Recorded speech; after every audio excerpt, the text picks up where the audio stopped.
Do a clutch change on the 95. It's in the garage at the moment because it's getting on towards autumn. I've taken off the bonnet, which is just 2 pins and the 2 pegs that pop out of the slots.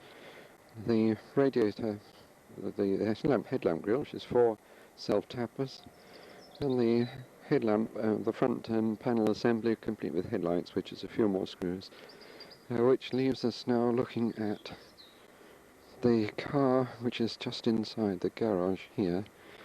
The radiator is draining out at the present moment. Record this bit because I don't quite know what was going on, but I've been locked out of the house. And this is Julian. I recorded it all with the microphone jack plug slightly out, so that I just walked into the car, so that you couldn't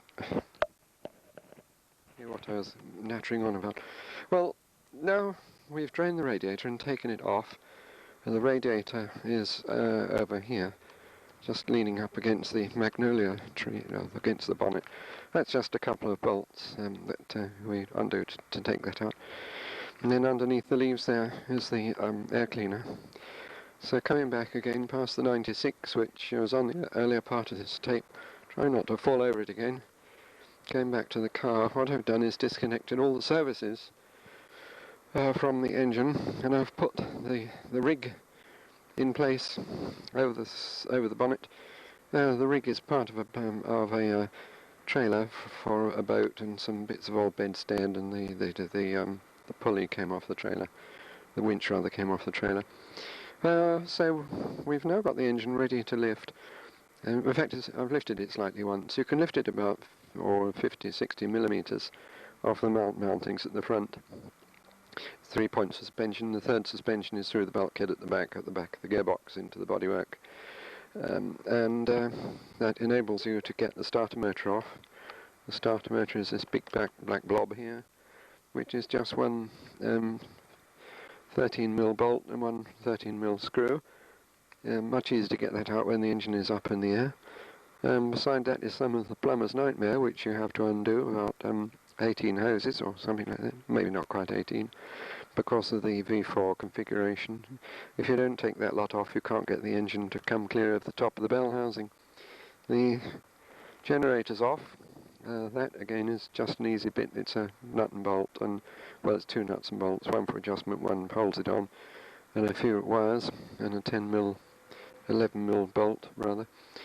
Round the side of the engine, if the light's good enough down here, it's a bit of a nightmare around here too, because you've got an engine steady to come off. That's this thing just by the side of the WD-40.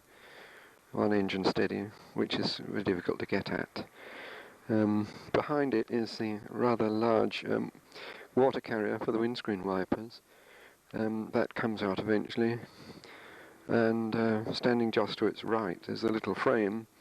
That's another 3 self-tappers, and they all come out of this rather small space to the right of the engine. It's all bolted onto the side of the inner wing there.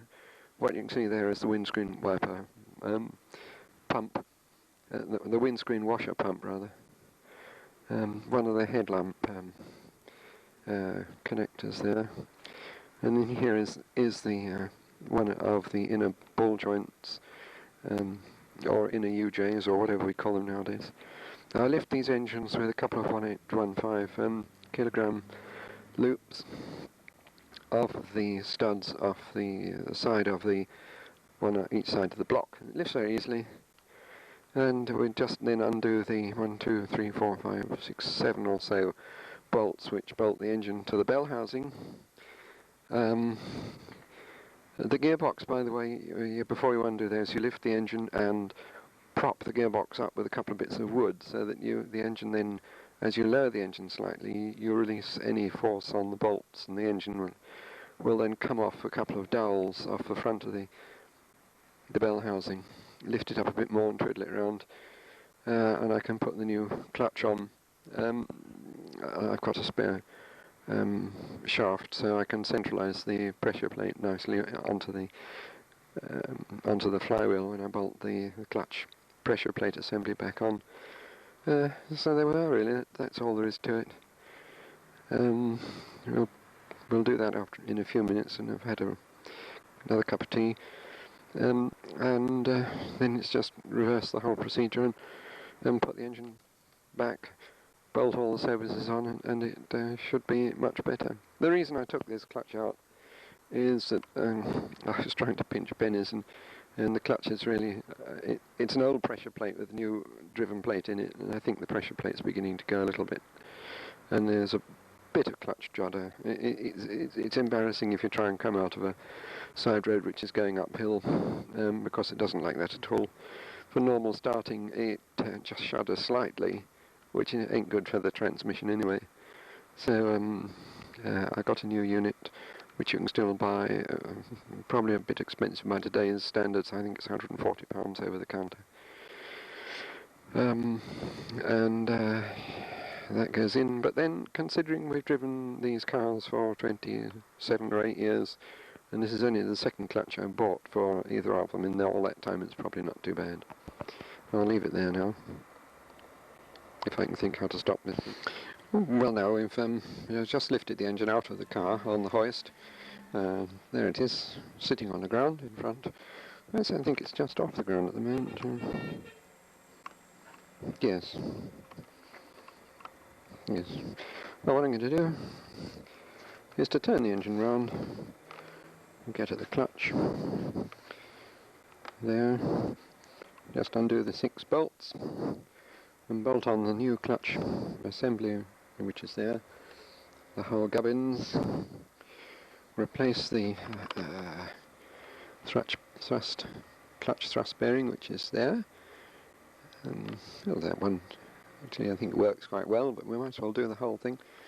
There are the bolts holding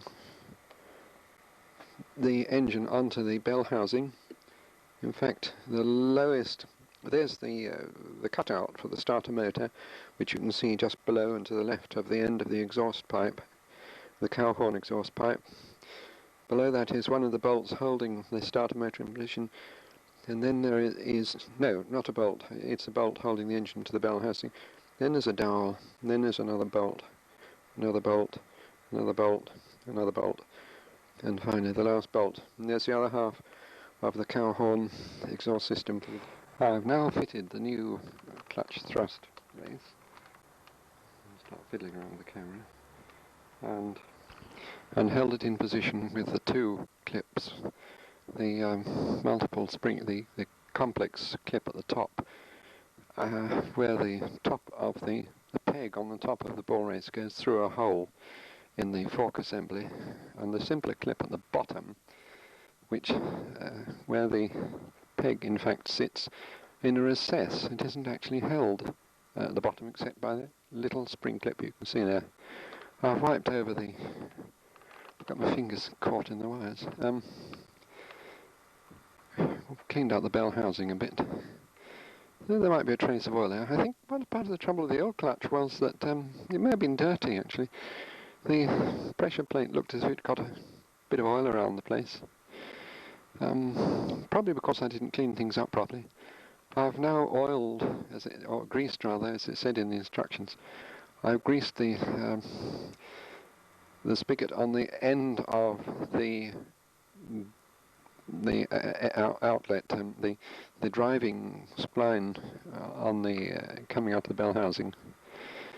I've also put some grease on the splines as it's suggesting. I'm now going to centre up the driven plate in position on the flywheel, held in with a spare shaft. Now I've cleaned out the flywheel. It was a bit dirty, mucky inside. And the old clutch unit is here, and you can see it was all very dry inside, and quite possibly the false labour. It won't focus in. Come on, that's better. The springs are in quite good condition on the driven plate. There's plenty of meat on it. It's just a little bit grubby inside, and it's, in my opinion, quite likely that part of the trouble was the fact that I didn't grease things properly last time. and the spigot on the end of the driven shaft there was absolutely bone dry in the end of the crank, and could have been wobbling about a bit.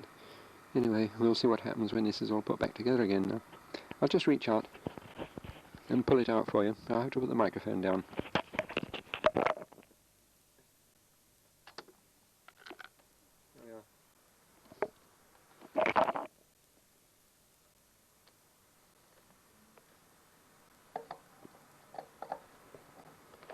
Now there's the nice new driven plate assembly, pressure plate assembly rather, ready to go on. I'll have to take the shaft out because obviously it's not going to slip over that without first of all threading it through the small hole in the centre.